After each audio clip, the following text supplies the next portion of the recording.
Hi, and welcome to this week's Mailbox, where we're going to take a look at your comments on the Azerite changes for Mythic Plus Dungeons, the April Fool's thing that went on, more stuff about speculation on sub numbers, and a couple of other things as well.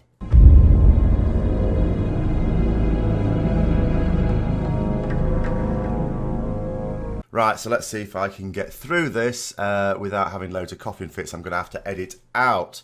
I've got some hot drink there, which I may need to take a sip of now and then. So, first of all, where's the mailbox? If you're new to this, we plonk down a mailbox. You just got to say where it is.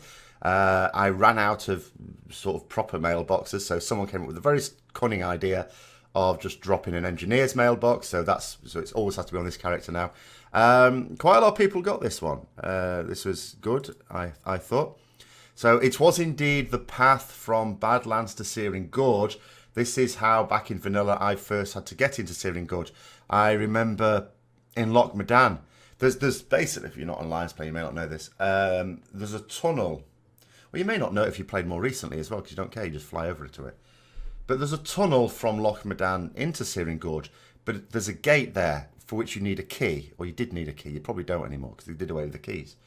And the irony is, the quest to get the key to Searing Gorge, it was the key to Searing Gorge, you had to go and kill a thing in Searing Gorge, it dropped a quest item, take it to Ironforge, you got a key. So it was a bit like, hang on a minute, I need this key to get into Searing Gorge, but I need to get into Searing Gorge to get the key? This is basically what I was told by the person who went through. I thought, this is not helpful. But there are two routes into Searing Gorge. This is, well, it's changed obviously since the Cataclysm. It wasn't quite this open. And then on the other side of it was something called Kargath. I don't think that's there anymore. There's now a different settlement called New Kargath, isn't there? But yeah, you found your way through. And then later on I realised there was a more straightforward way through, which is you could just go up through north, through Redridge Mountains, through Burning Steps, through Black Rock Mountain, into Searing Gorge that way. Whatever. But there it is. Yeah, there it is. Quite a lot of you got that one. Now, for the next one, if I just threw it up, you'd go, oh, you know, some players would know immediately where it is if you're Alliance, and some will not. I haven't chosen it for its obscurity. It's not actually hugely obscure, but if you're a Horde player, it probably is. The reason I've chosen it is because people have been asking a few questions about Vanilla recently, obviously in anticipation, I guess, of the fact that we'll be trying out the demo of Classic WoW when BlizzCon comes out. And I can remember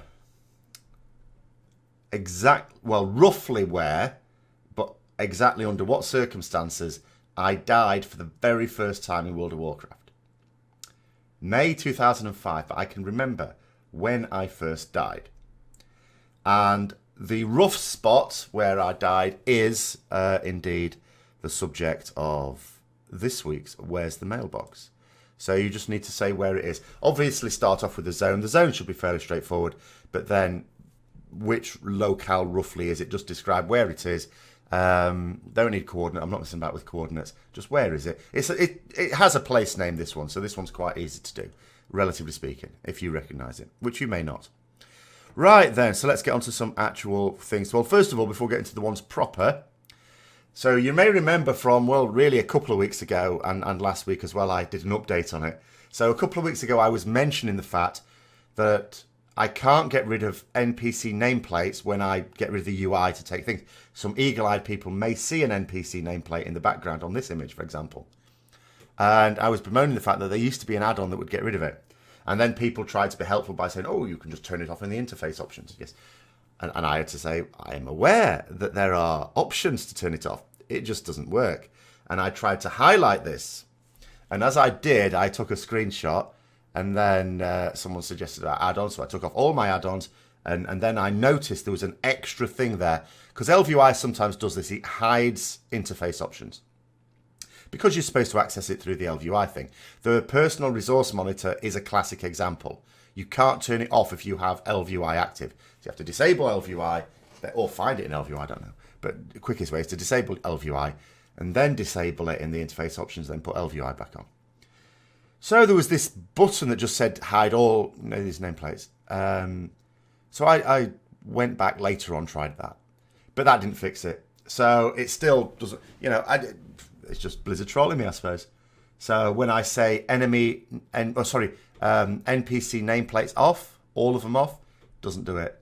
When I say, the all nameplates off, click that button that just gets rid of all of them, doesn't do anything. Still keeps them on. And that's with or without LVUI access. So it's not LVUI ignoring the command. With all add-ons gone, still doesn't do it. Still doesn't work. So, don't know. I'm going to have to put up with it, I suppose. Right, so on to some actual questions from videos this week. So, talking about the Azerite changes to the way we're going to obtain them if we're a Mythic Plus Dungeoneer. So it says here, basically just another layer of RNG. This hasn't fixed anything, which is absolutely maddening. I can't understand this at all. Because not only is it not another layer of RNG, it isn't RNG at all. It's you do dungeons, you get a currency, you go to a vendor, you say, shoulders, please. And it's a random pair of shoulders. But it was always going to be a random pair of shoulders. The extra layer is, I don't know where this comes from. Someone needs to explain this because I do not know where that comes from. The RNG at the moment is as follows. You open up your weekly cache and you get an item. That item has a fairly small chance to be an Azerite piece. If it is an Azerite piece, it can be any one of the 50 Azerite pieces. I haven't counted. I don't know how many there are. For a particular, obviously you're not going to get leather piece if you're plateware or anything like that. I don't know how many there are for an individual. It's probably not that many. It's probably more like 25. But, if you do get an Azerite piece, it's one of those things. That is the ultimate in RNG. The ultimate.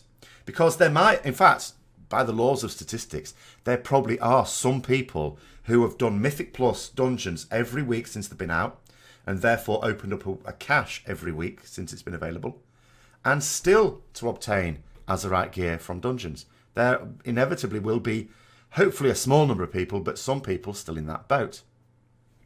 And then there's a situation in terms of RNG. So they they bunged up the item level of the emissary cache, so that that was a way to get it. But for example, in my case, I had, in my second weekly cache, I got 385 Azerite Helm. So that was was it the third? Maybe in the second, can't remember.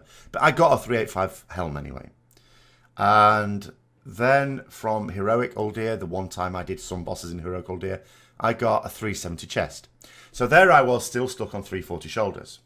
So I was doing the emissary caches thing, and I just kept getting chest or helm. I finally got some shoulders. I say finally, it's not like it's been going on for weeks.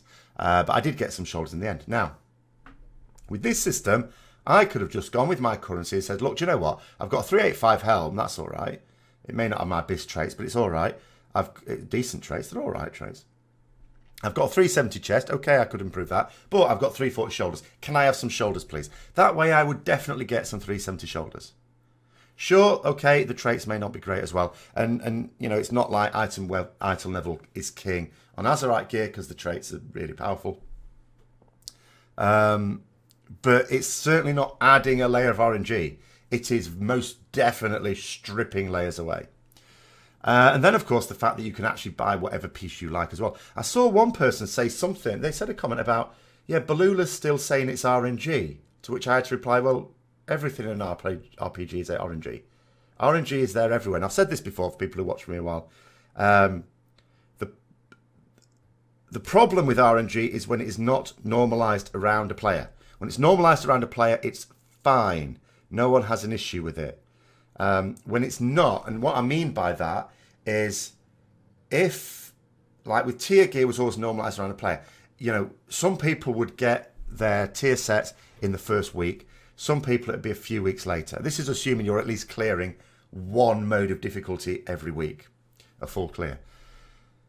That was it, but you knew after about a month you would have all your set bonus. It might not be at the item level you wanted it, but you would have it. Whereas something like this, as I said, there could be people now who still don't have Azerite pieces at the level of the rest of their gear because they've just been unlucky. And that can come from raids or dungeons, but most especially dungeons. Because at least in raids, someone probably would have traded you something out of pity by now. Unless you're in a pug, in which case, obviously, it's every man for himself. So that's not where the issue is there. But the other thing about the RNG is people are sort of focusing on the fact that the way you're going to get this currency is you're going to get a big wad of it from your weekly cash. And how much you get depends on which key you did up to +10. Then you're going to get some from scrapping Azerite, epic Azerite gear. So people are saying, oh, should we just do loads of mythic noughts now? And should we save all this? The thing is, they haven't even said how much each is going to give, because they've said they don't know yet. So scenario, let's say this scenario. So the lowest item level piece of Azerite gear that'd be epic is 340. Correct me if I'm wrong, 340. Let's say that currency, they decide that scrapping that will give you one of whatever currency it is. Excuse me. Mr. Messy Mug for the rescue. So that's worth one. Let's say it scales up to a 385 piece, giving you 20. Just for the sake of argument. Now let's say that completing a +10 means that in your weekly cash, you get 300. So although it's true that scrapping epic Azerite gear is going to give you some of this currency, you're not going to get a significant proportion of what you end up spending from doing that. Because people are just assuming that's the case, that the majority of this currency you're going to get is from scrapping loads of Azerite gear. It may not be. It may be just be adding little peanuts to it. And then let's say, further scenario, so in terms of cost, just throwing numbers out here, that a 385 piece costs, let's say, 700. That way, the 2 or 3 weeks is preserved, because they said about 2 or 3 weeks. It'd be like, well, if you do a +10, you get 300. If you do a +10 the next week, you get 300. That's 600. You're 100 short. But let's say you had some decent Azerite pieces that you could scrap. Maybe that would make up another 100, and you could get one after 2 weeks. Otherwise, the next week you'd be up to 900. You could get a piece there. So that would preserve that. And let's say the premium price you pay to get the one you want is about 2,000. That, I think, would work as a working model, and to refine, those numbers would probably work. And it would mean that the RNG between people having loads of Azerite gear to scrap, which they could get more from raids. Not only are they getting more dropping in raids. Sorry, another coughing fit. So yeah, so what I was saying, so in a raid, you might have a situation where your fellow raiders, they've got their BIS pieces from the raid itself. Poor old you, your class, it doesn't drop there, it drops in a dungeon. So they say, here, have our Azerite gear. You can scrap it and then target the one you want. The benefit of being in a raid guild as opposed to doing it in pucks. And then on to the next thing, it says, in Blizzard's typical fashion, one of the two will be true. One, the cost of the item for the farmed currency will still take you weeks, month plus to buy one, unless you run 10 to 15 Mythic Plus each day. Just saying that statement, sorry, means you haven't read what they said. You haven't.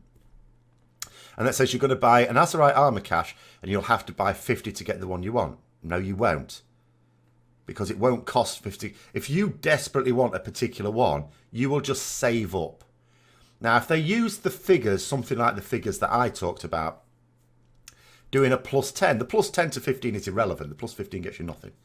The +10 each week, that would take you, okay, that would take you 7 weeks if that was your only source of it. But if you got Azerite gear from other sources, if you're a raider, then a little bit quicker. But 7 weeks to get the piece you want. Think about this from a raider's point of view. That's possibly about the time a raider might expect to get their BIS piece. Bearing in mind it's all personal loot and all the rest of it. To get the piece they might want could easily take about 7 weeks of killing a boss before they got the piece they want. Because remember, on most of the time they kill the boss, they won't get any loot at all. And that boss might have several items on the loot table. And even if you coin it, you're not guaranteed to get anything. That seems reasonable to me. To get the one piece that you desperately want at 385 item level, 7 weeks seems reasonable to me. But those are just the figures I'm coming up with. Might be fewer weeks. Who knows? Who knows? Right, okay, next little comment on the same sort of thing. So, this person saying they'd prefer the drops come from Mythic Plus dungeons. Now, I already talked about why that wouldn't be a good idea, and I totally understand why Blizzard didn't want to do that. It says, which it would have been the simplest solution. I don't think so. I think any of the solutions were simple to implement. All of them. It says, I know you mentioned the matter of finding a group to run the dungeon or nobody having the keystone or something. That, to be honest, what makes that substantially different to wanting shoulders or avatar as a class other than rogue? All you did as a class other than a rogue, if you wanted the shoulders of avatar, is said, I need the shoulders of avatar. And you go along. You know, it wasn't just rogues. Rogues were obviously particularly good at soaking on avatar.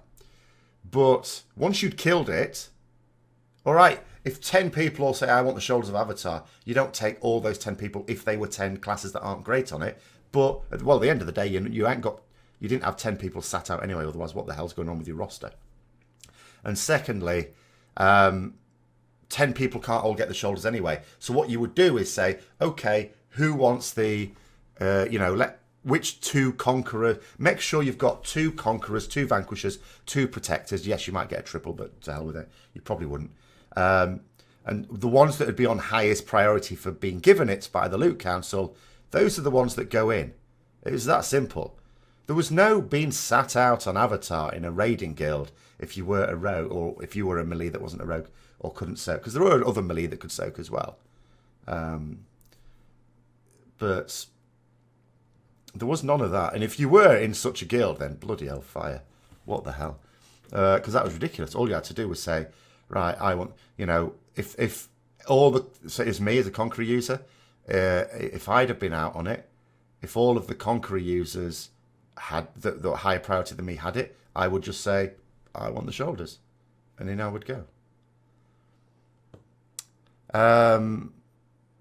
Raiding in a raiding guild is like the most efficient way to gear up. Because it's in the guild's interest that everyone gets geared up. Now, obviously, in the particular case of Avatar, the priority for the shoulders would have gone to the people who would have been in on Kil'jaeden. Now, if you were a strong class on Kil'jaeden, they were taking you on Avatar to get those shoulders if you needed those shoulders. Simple as that. Or indeed anything else off that boss. Then it says, I do appreciate the effort and the logical steps to improving the system, but your issue is once again targeting. But you can target with this system. You can target a lot easier than doing, if it dropped in the individual dungeons, that's much more airy-fairy. You could easily wait months and it never drop at the right item level. So, it says, Legendaries and Legion were a headache because you spun the wheel and every time it landed on non-bis, it felt bad. Legendaries was the worst example of RNG this game has ever had. The worst. Because not only was there an element of RNG in terms of when you would get it, even with bad luck protection, there was RNG in what you would get. And there was a massive range of things to get, even at the start. So I don't think we can compare this at all to Legendaries. I don't think we can compare anything to Legendaries. You know, they, apart from those 2 expansions where it was just like welfare Legendaries, like the very early forms of Legendaries, the ones up to but not including Atiesh, in vanilla were super RNG, of course. Then you had the Warglaives, they were super RNG. And then Amanthal's Vision. But then the general ones from Legion, as I say, it's like 2 layers of RNG. Absolute nightmare. It says, Azerite still is lackluster because the only place you can target a piece of Azerite is in raids. You can't target it in raids. People talk about this targeting in raids thing. No, you can't. The only way you even theoretically target it in a raid is by saying, I need to be in on this boss to try and get the chest. That's it. Your raid is still going to kill it. It's not like targeting like you do, like your group does. Oh, let's go and do Temple of Doofa because that drops stuff that we all want. That's targeting. In a raid, you don't go, oh, let's not do the first boss because it doesn't drop anything we want. It's not an option. You kill all the bosses. In fact, you'll notice in Uldir, there's no skipping at all, is there? None at all. Don't matter how many times you've killed a boss. There is no quest to skip bosses. Which I gather is just because they forgot. It's not a deliberate thing. But it doesn't matter. So there is no targeting. You kill the bosses. But even when, there is a skip there, you still don't target the bosses really. Because by the time your group wants to skip, you've got... if people need something from a boss, you do that boss as a raid. So I don't get this targeting in raids thing at all. Then it says, I'd almost rather see something like an Azerite coin drop from the cache, regardless of whether you've done any the previous week. No. That you can use to roll once on the week for a single dungeon. Lets you target the dungeon level and you can't find something suitable for you. No. This is a much better system, really is. Because it's, you can very quickly get pieces that are the right item level if you're less bothered about the traits. And if you're super bothered about the traits, just wait. Because over the course of the whole tier, you will have got the 3 BIS pieces. Which, there'll be some raiders who don't even get that. If their BIS piece drops off Mythic Gahoon, for example, and they're in a guild that only kills it with a few weeks to go, the chances of them getting their BIS set from the raid are much slimmer than doing it from Mythic Plus dungeons. It's just a way better system anyway. But anyway, so, okay, I saw a few comments alluding to this. We have to be a bit careful here. It says, do you know how many Azerite pieces I've scrapped? Well, the answer to that is no, of course. It says, I would have kept as many if I'd known. People have talked about doing item restoration and stuff like that. I wouldn't really bother about that. I am not going to scrap any more pieces of Azerite gear, of course, unless it's not epic. However, there were situations in Legion where, in theory, stockpiling would have given you a bit of an advantage when a new patch came out, and Blizzard said, no, we're going to stop it working with that. It was a bit like when new legendaries came out, people saving, like doing... there was one thing when they were talking about, saving up a few emissary caches, says, no, it won't work. And then there was another thing where they talked about, buying a load of things off that vendor on the Broken Shore to try and get the new legendaries. It says, no, it won't drop the new legendaries. And it turned out to be false. But what will be quite certain is, I'm sure Blizzard will say, if they haven't already, that scrapping Azerite gear that you obtained before the patch won't work. Whether that's true or not is another matter, because they've said things like that in Legion, and I think sometimes it was true and sometimes it wasn't. So I'm just going to keep it anyway. At the end of the day, I'm not desperate for the things it provides now anyway, and it doesn't do me any harm to leave it. And if it turns out that it didn't work, then I'm going to benefit from it as well. But I wouldn't go to extremes to farm a load of gear specifically to scrap for the patch, because if it doesn't work, you've wasted your time. I will just caution on that one. Right, next one, another strange comment. So it says, solves nothing, endgame is still the same, no alternatives, no options. Now, okay, it doesn't change endgame, it doesn't change the nature of endgame. This is not designed to fix Battle for Azeroth. It's designed to fix one issue, which is quite a serious issue, an issue that has caused, well, people have said at any rate, whether it's true or not is another matter, but it has caused people who just want to do Mythic Plus dungeons to think, do you know what, we can't actually engage in the major piece of content here, I'm not carrying on. But of course it doesn't solve endgame. However, to say that there's no alternatives, no options, is just patently untrue. It's almost like trying to create an objective reason why you shouldn't play. I cannot think of a single MMO that has more alternatives for endgame than World of Warcraft. Now, whether you like them or not is another matter. Whether they give you any sense of satisfaction from completing them is another matter. For some people it won't. For some people it will. And I can understand the people for whom it doesn't. But to say that there's no options for endgame is just wrong.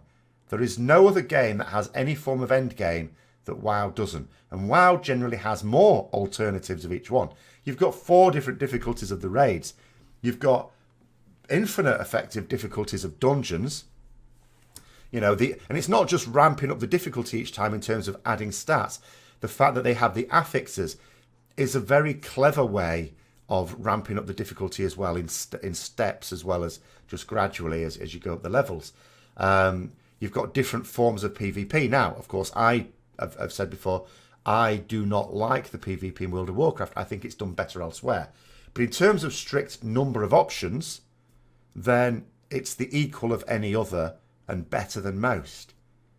If you're going to say that you don't like those options, well, fine. And I don't like the options in PvP. But I don't say that they're not there, because they are.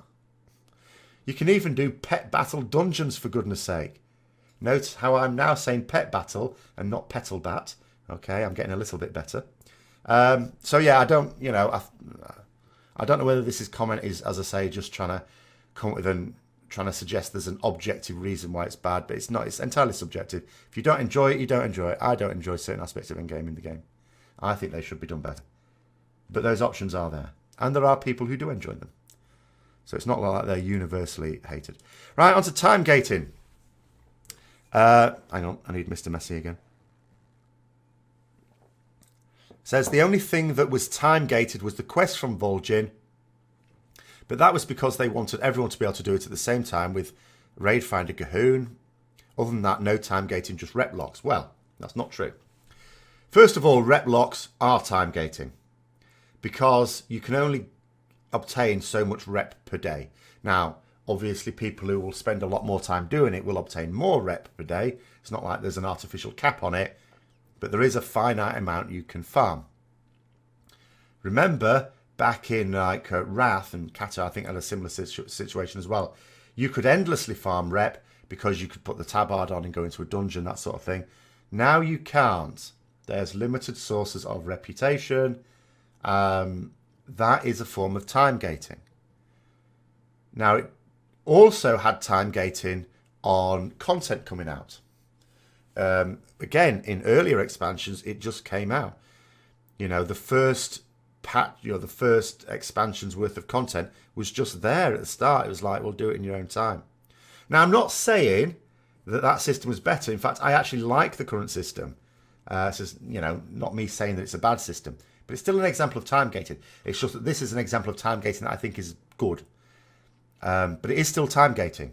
The fact that you've got your period of time before your end game stuff proper comes out, and then when that comes out, you've got your Mythic Naught dungeons first, and then you've got your Mythic Plus dungeons and normal heroic raids. Then you've got your, Mythic raids. LFR comes out in stages as well. That's all time gating. All of it is time gating. And also remember, we're only at the start as well. As the expansion comes out, as more content comes out for each patch, they will time gate that as well. Time gating is a very big feature now of the game. And way beyond just one little quest line. Which only applies to one faction anyway. Right, here's a funny one. This is a strange one. So the talk about the 3-day trial and whether it's just a naturally planned piece of promotion or whether it's another knee-jerk reaction because, subs are down.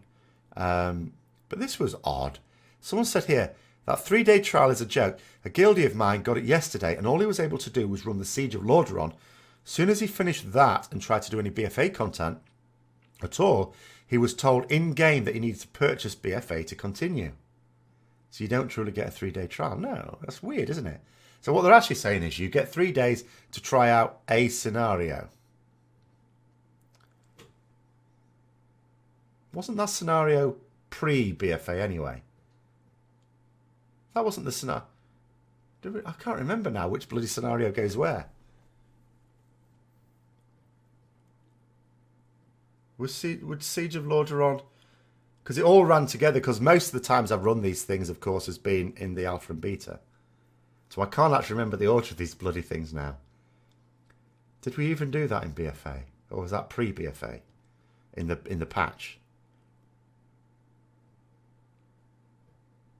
Can't remember. It doesn't matter. But yeah, it is poor, isn't it?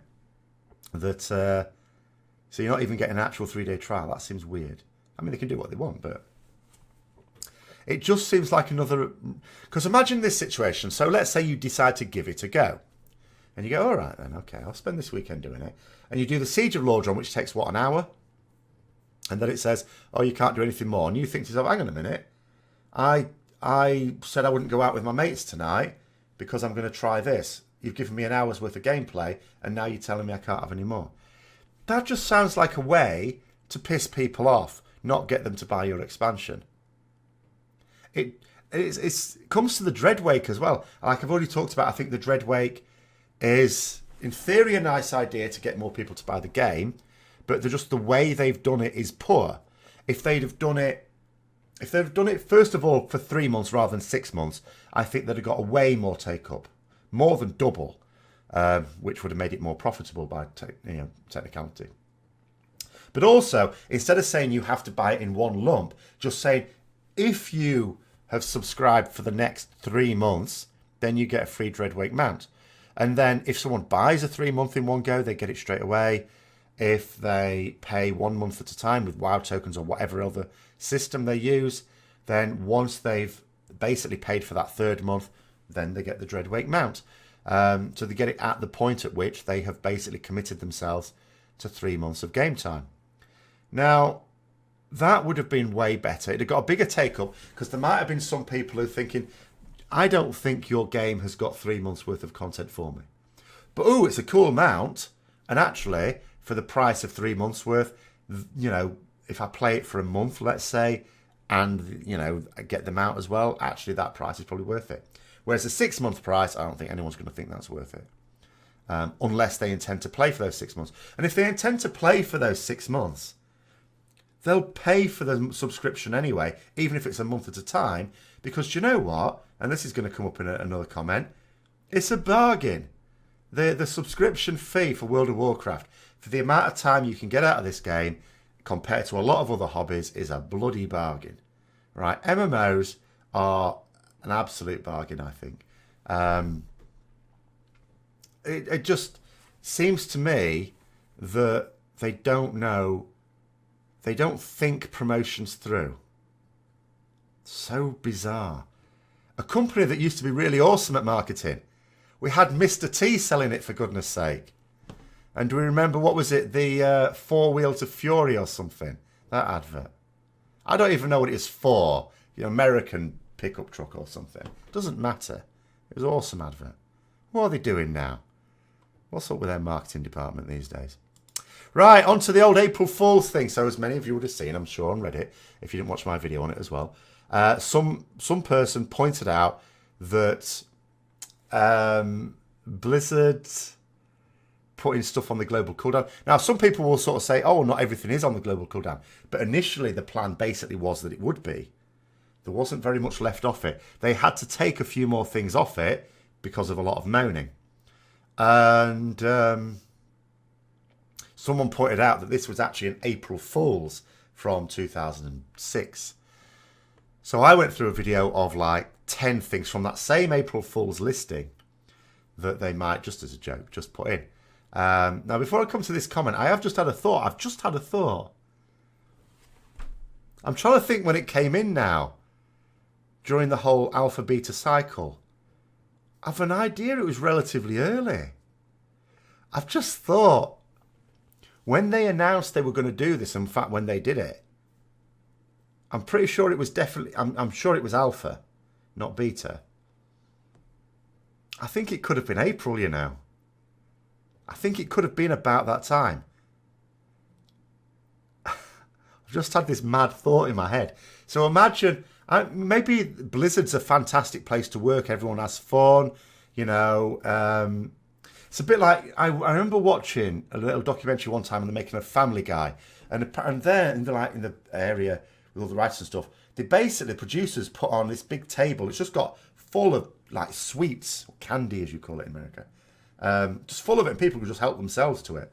I think maybe there's something similar at Blizzard. So everyone's always on a sugar rush. And maybe someone got a bit giddy and was, trying to come up with ideas for this year's April Fool's. Maybe it was in March. And they're coming up for this. And then they went back to some older ones to get some inspiration. And they came across this one. Oh, that would be a laugh, isn't it? And went over to the development team. Hey, why don't we put everything on the global cooldown? Bit of a chuckle. They obviously had a great laugh about it. I think that might have happened. I'm trying to think. Can anyone remember when it was? It may have been round about, April the 1st that they did this. It may have been March.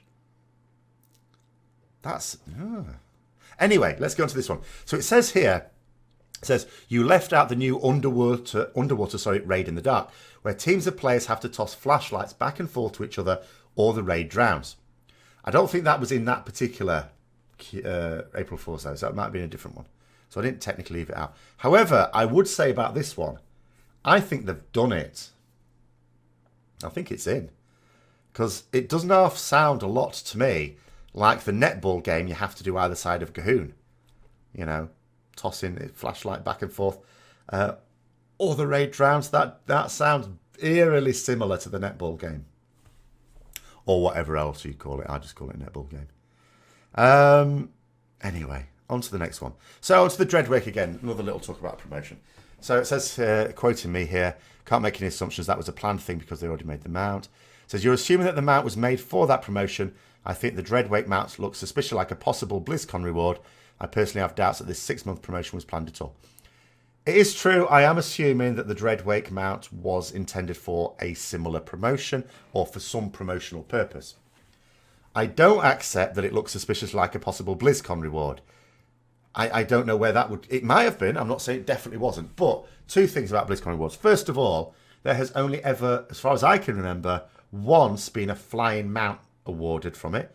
So, you know, usually it used to have a Murloc theme. That is a more common BlizzCon reward. They seem to have moved away from that super recently. And the other thing is, it would have like a flag that says BlizzCon on it. Obviously, they'd have taken the BlizzCon off. But does the Dreadwake have one of those little BlizzCon flags, even if they've taken the BlizzCon writing off it? If not, that would suggest that if it were intended as a BlizzCon mount and they changed it, and I know why people might think that, because they look at the BlizzCon rewards we're actually getting and go, this is a bit... People have already said this is a bit crap, isn't it?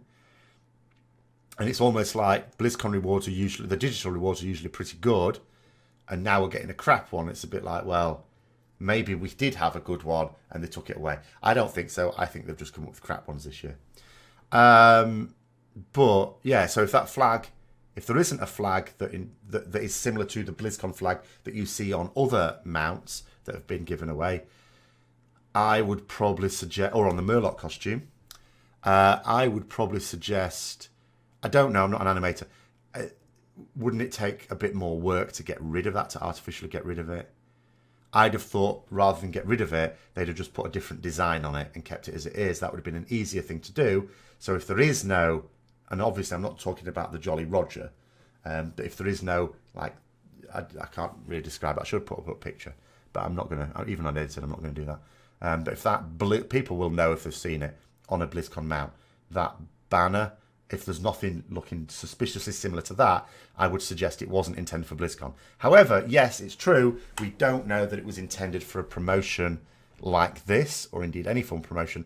It may have been intended for a different piece of content, for example. It might have been intended as an Islands expedition reward. Who knows? Who knows? In terms of you have doubts that this 6-month promotion was planned at all, I don't believe that the specific way the promotion was done was planned much in advance, because it certainly didn't get a lot of thinking about, because I don't think it was a sensible promotion. Just the right idea, but the wrong implementation.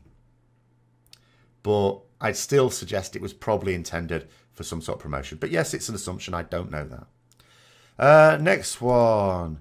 So it says, from my perspective, 14 years later, and you're still having a lot of fun with the game. Not to say that things couldn't be better. I always think there are ways to improve. I really like and appreciate that WoW tries new things. I'm glad they bring up new concepts. That is why I cannot imagine anyone wanting to play vanilla. The game has improved dramatically since the early days. I remember how long it took in vanilla to start a non-guild group for anything. It was painful. There have been tons of improvements along the way. I'm concerned about the current state of Blizzard not acknowledging publicly some clear issues.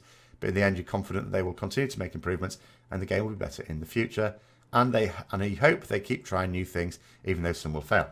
Now, the issue I have with it is it's not trying new things that is an issue. The thing is, and I said this in a reply actually, you should apply the devil's advocate test. If you have an idea, you should try it out on people. And people should then criticise the hell out of it. If it withstands that criticism, fine. Then you try it out. You don't try it out in the face of a very obvious criticism. That's just silly. And also, I would suggest, I don't think they really have innovated recently at all. I can't think of anything that's really new. I mean, if we look at the new content, Mythic plus Dungeons was in Legion. That was a good piece of new content. The Azerite system, of course, is not new. I mean, when I say new, I don't just mean new to World of Warcraft. I mean new. As in you wouldn't see something similar in another game. And it is more difficult, of course, as time goes on.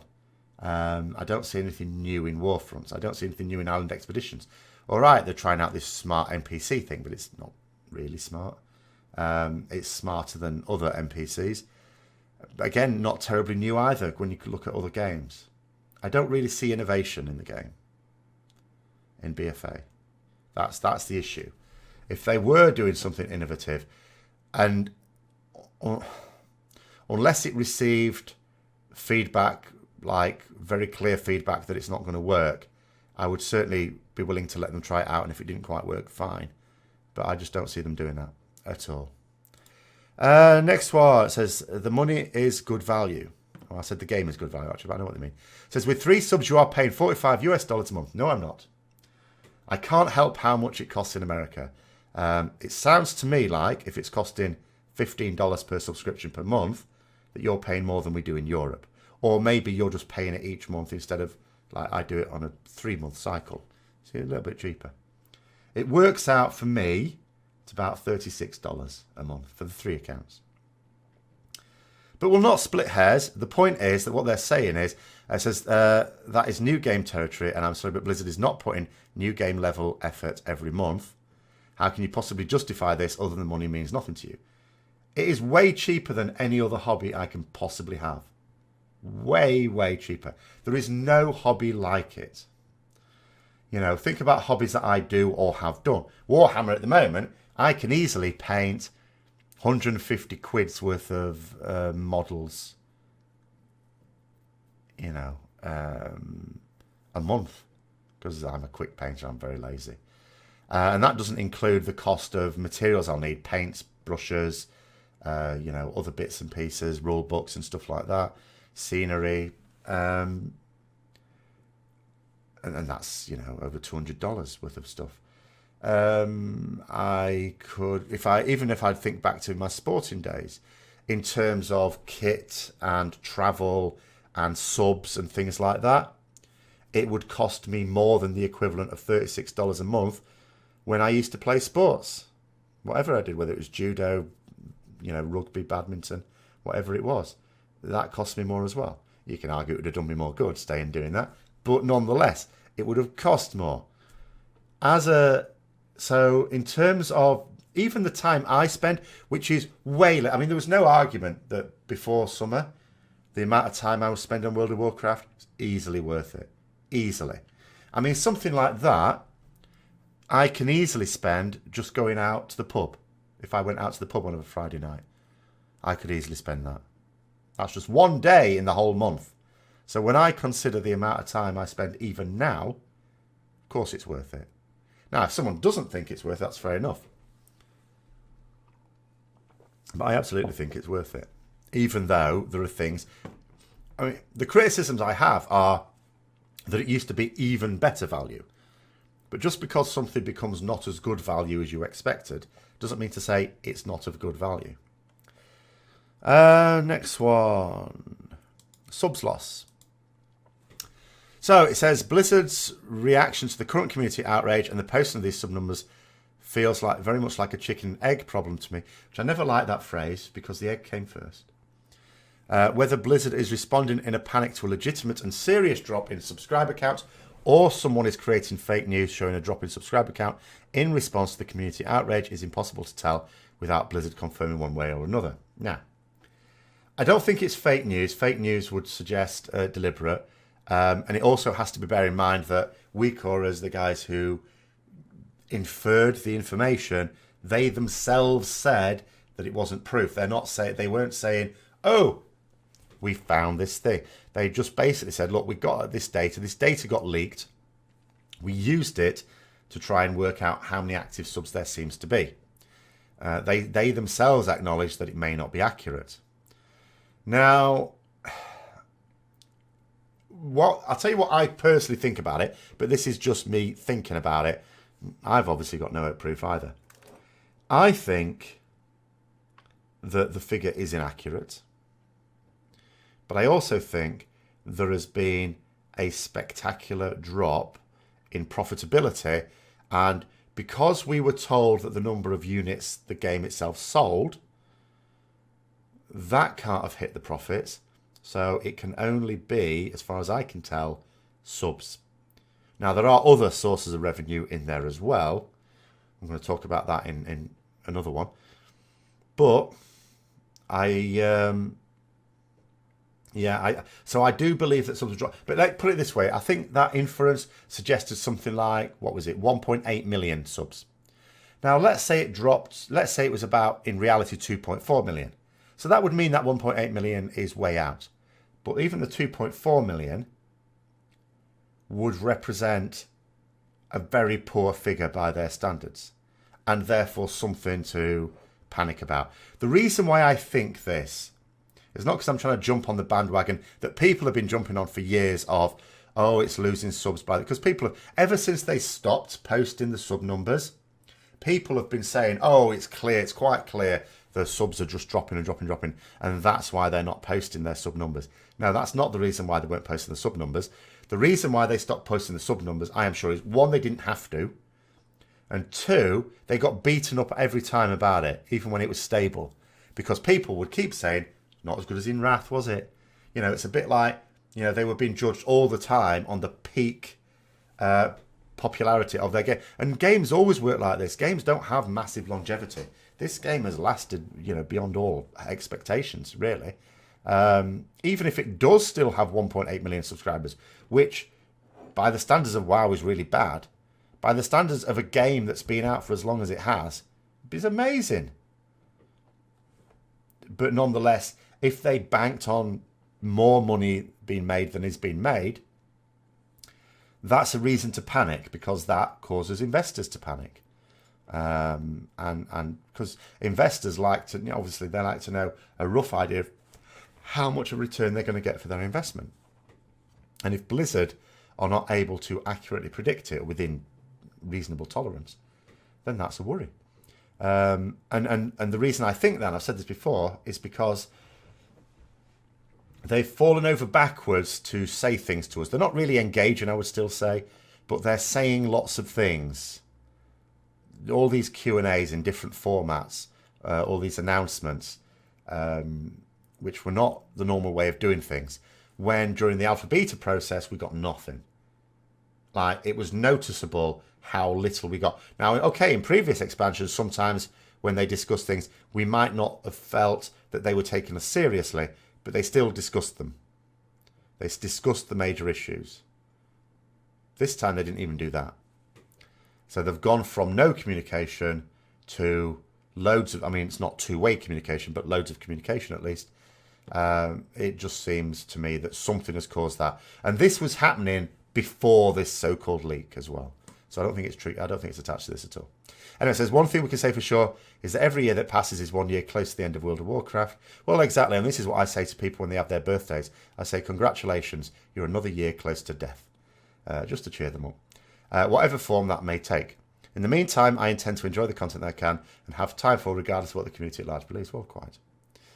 Right then. Okay, on to some of the weirder ones then.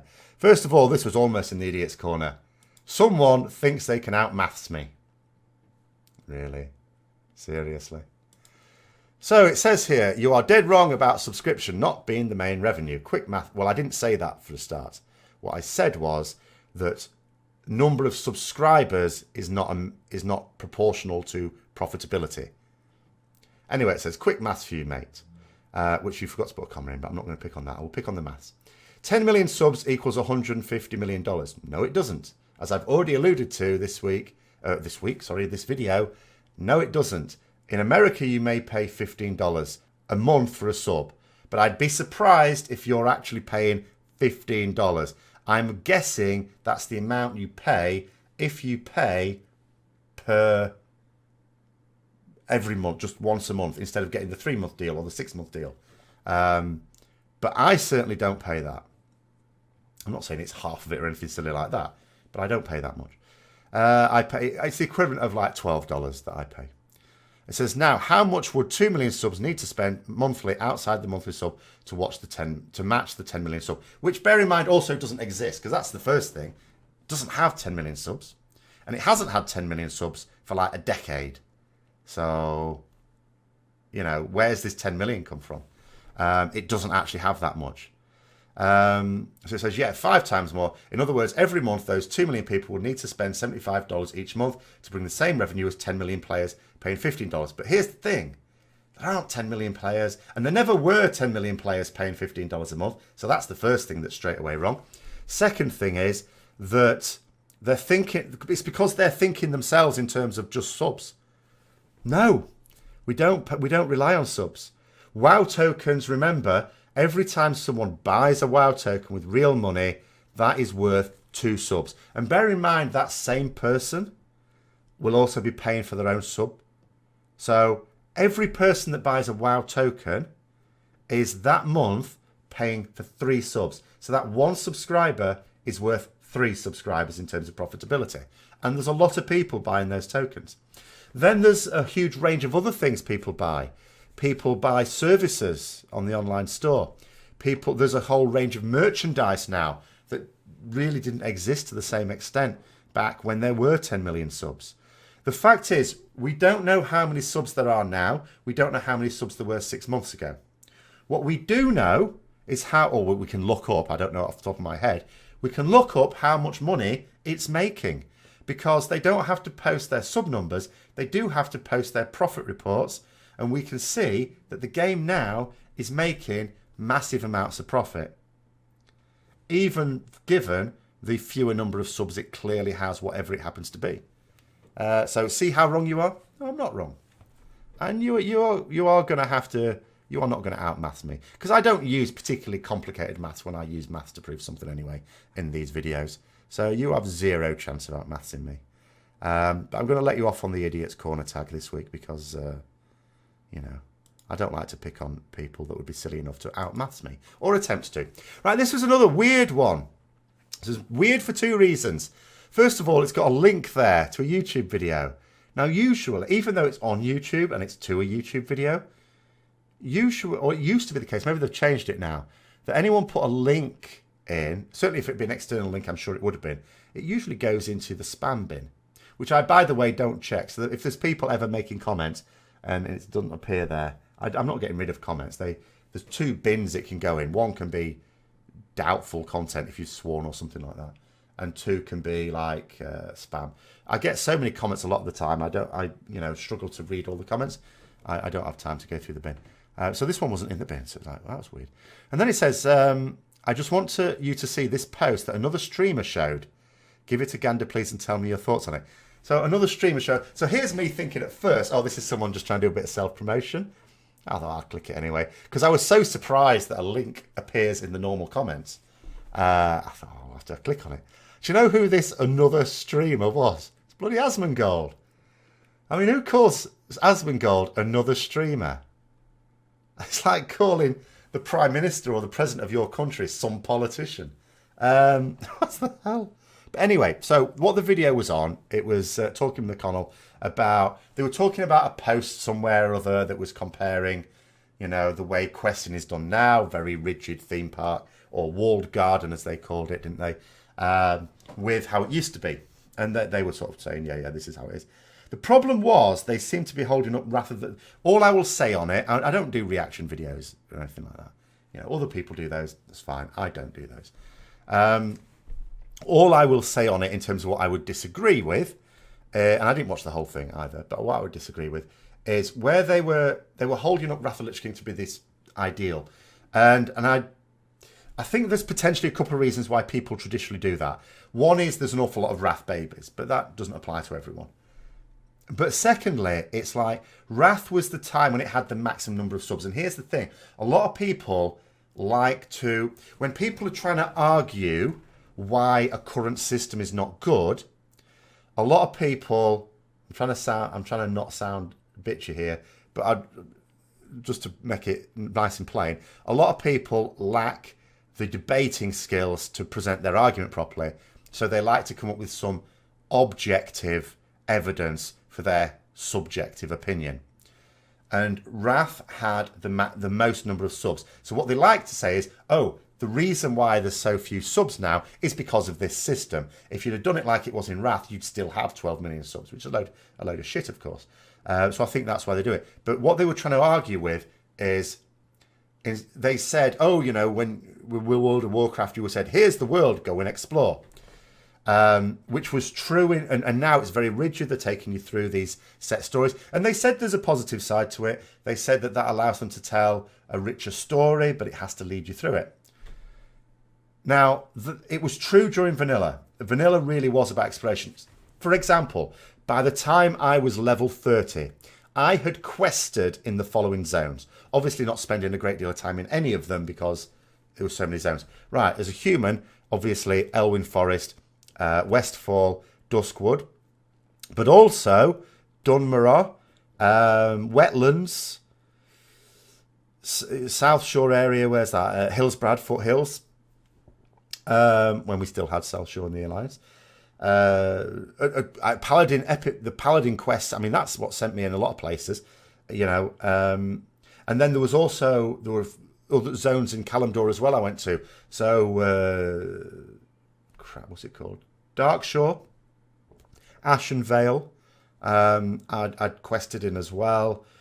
And then there was this mad elf outside the alchemy area or near the alchemy area in the Mage District who sent me off to Thousand Needles to collect some wyvern eggs.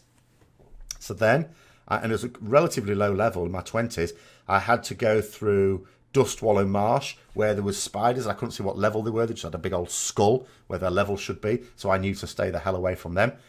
Through the Barrens, I may have even ended up having to go through Stone Talon Mountains, either because of getting lost or whatever, but I seem to remember going through there. And then I also remember to get into Thousand Needles from the Barrens, there was the Tauren lifts, and there were Tauren NPCs there, which I had to run past, stun, get myself PvP flagged, thank you very much, down the lift. Now, I know as a Paladin, what I actually should have done is just jump off somewhere else and bubble my way down, but, you know, I didn't think of that at the time. Did I even have bubble then? I don't even know if I had bubble then. But whatever, I probably wouldn't have worked that out anyway. So all those zones by the time I was even level 30. And nothing, there was no central story through the whole thing in Vanilla either. It was pure exploration. And I loved that. I thought it was fantastic. Even the raids, you know, it wasn't like it was a story being told sequentially. Your first major raid was Molten Core. All these things we're doing was introducing you to concepts in Azeroth. There was no overarching story. It was just, they were just introducing you to what was already a fairly rich lore by that time. So Molten Core was about elemental lords. Blackwing Lair was about dragonflies. And then you had Anchorage about old gods, and then you had Naxxramas about the Scourge. And, you know, and that was fantastic. But that ended with TBC. And possibly it had to end, because in the new expansion, they're not going to bring out all those zones. And although it's true, I would say there is a difference between TBC, Wrath, and now. In TBC and Wrath, you didn't have to do every zone. You could miss out major quest lines in some zones as well if you want to. But there were some you had to do. You had to do the quest line in Shadowmoon Valley and Netherstorm in order to do quests relating to the raids. So there were some you had to do as well. In Wrath there were ones as well. But I would say as well, if there was a particular zone you weren't that keen on, you probably got away with not doing much in it as well. Whereas now you do basically have to do a decent amount in every single zone. So that's certainly something that's got a bit worse. If there's a zone you don't like, well, tough shit. You're doing all of them. But in terms of this story being told on rails, I would say that disappeared with the very first expansion. Because this freedom of exploration never happened. You know, when I went to Hellfire Peninsula, I just did a load of quests. I might not have done every quest in the zone, but I did most of them before I moved on. Because all from TBC onwards, the quests represented experience. And then there were some quests you had to do as well. In Vanilla, the only time I ever thought about experience is when I was like level 57 and getting close to level 60. That's at that point, it was like, okay, I want to really get to level 60 now. And even then I was switching around different zones. You know, between level 50 and 60, I was in 6 different zones. I was like Fellwood and Winterspring, Ungoro Crater and Silithus. There wasn't much in Silithus time, but there were some quests. And Western and Eastern Plague Lands. Just bouncing around them all. Not staying in one for a load, like just dotted around. Because you used to get sent all over the place. And now you don't. And that stopped, as I say, even in TBC. In TBC, you wouldn't be in the middle of a quest line in Zangarmarsh and someone just randomly sent you to Blade's Edge Mountains. You know, you got that at the end of a quest line. It was like, right, I'm satisfied you've done a major quest line in this zone now. You can either stay here and do something else, or here's a quest to go to this other zone.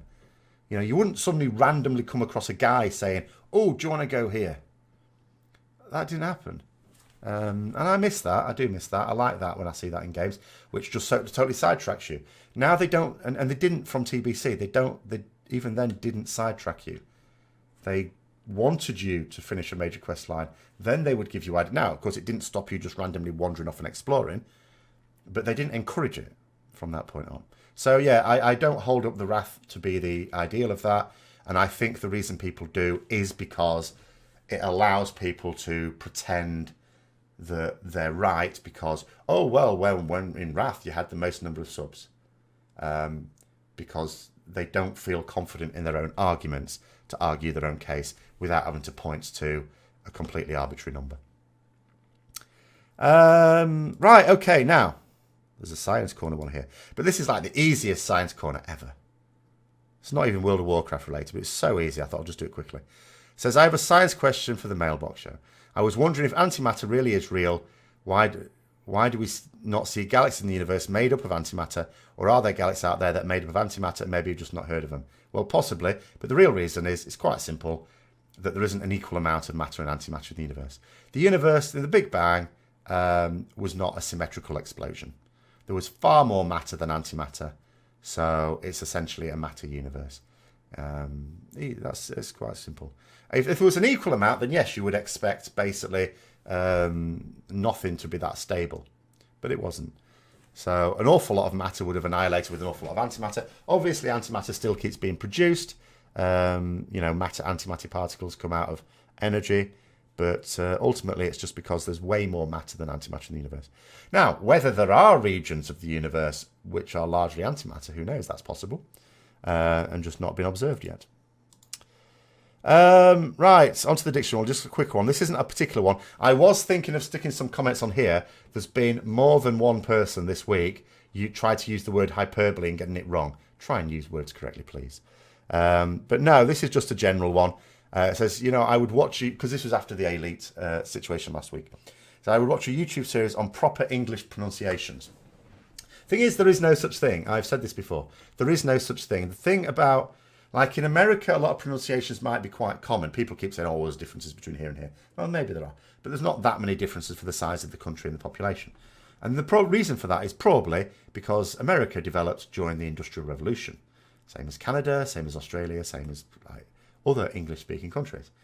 Britain develops its pronunciations at a time when, if you're in a little community, you didn't go anywhere. Like, take yesterday, for example, because there's no Games Workshop store in the town I live, I went 25 miles away, right? And although I might whinge about having to do that, most of the people, particularly in America, I'm sure you're saying that's no distance at all. Or in over Australia, some person living in the outback going, do you know what? It's 300 miles to my nearest neighbour. What are you moaning about 25 miles? But while the language is being developed, someone living here would never have gone there in their entire life. You're all in very enclosed communities. I grew up in a town about 10 miles away. And there's words I use and pronunciations I use which are largely alien to the people who grew up in the town I near work. I remember when I first came here and I was saying tour, which means like to go around, a guided tour type thing, because different people pronounce that word differently. And there's a student pissing herself laughing. What did you just say? I said tour. And she said, what? And I said, well, how do you pronounce it? She said tour, like a tower. See, that for me is like Welsh tower type thing. And we're only 10 miles apart in terms of where we grew up. There's massive variation, huge variation.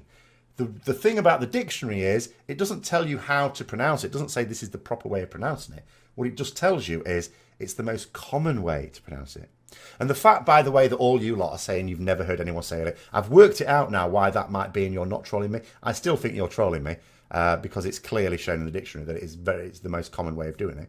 I think I know, though, because if we think about gamers generally, I would say as a population, you watch a disproportionate amount of, I think it's fair to say, American television. Maybe that's the reason. Maybe this is why I keep having to tell my students off for saying lieutenant. Or math. No. Anyway, that's the end of this week's mailbox. I hope you enjoyed it. If you did, don't forget to click like, subscribe for further content, share with other people who might also be interested, and of course comment down below, in particular if you know where the mailbox is this week. And until next time, I'll see you later.